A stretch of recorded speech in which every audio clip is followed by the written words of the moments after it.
இன்னைக்கு பாத்தீங்கன்னாக்க ட்ரெண்ட் என்னன்னா சந்திராஷ்டமம் வந்த உடனே ஏன்னா எல்லாரும் ஜோசியம் படிச்சாங்க, வீட்டுக்கு கூட ஜோசியம் வந்தாங்க இல்லையா. சந்திராஷ்டமம் வந்த உடனே எனக்கு தெரிஞ்ச சிலர் நான் பாத்தீங்கன்னாக்க வீட்டுக்குள்ள வந்து வெளியே வர மாட்டேங்கிறேன். என்னையா இப்படி இருக்காரு, அந்த வீட்டுல போன் பண்ணிட்டா அவர் வீட்டுக்குள்ள வெளியே வர மாட்டாருங்க, என்னம்மா என்ன ஆச்சு, சந்திராஷ்டமம் இன்னைக்கு. அடாடா. இன்னொரு விஷயம் பாத்தீங்கன்னாக்க 2 பேர் ஒருத்தர் வந்து திட்டிகிட்டே இருக்கிறாரு, இவரை உட்காந்து அமைதியா உட்காந்துருக்காரு.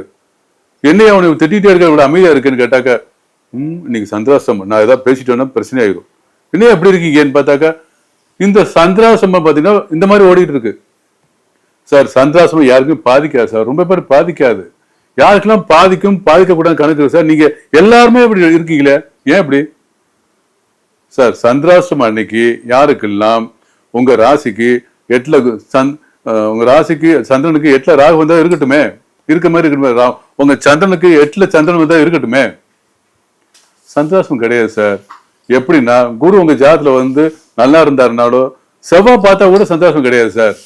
கொஞ்சம் கவனமா பாருங்க மக்களே. இந்த மாதிரி தவறான நிலை எடுத்துட்டு ஒரு 2 நாளைக்கு வேலையை பார்க்காம இருக்காதீங்க. நல்லபடி ஜாலியா இருங்க சார்.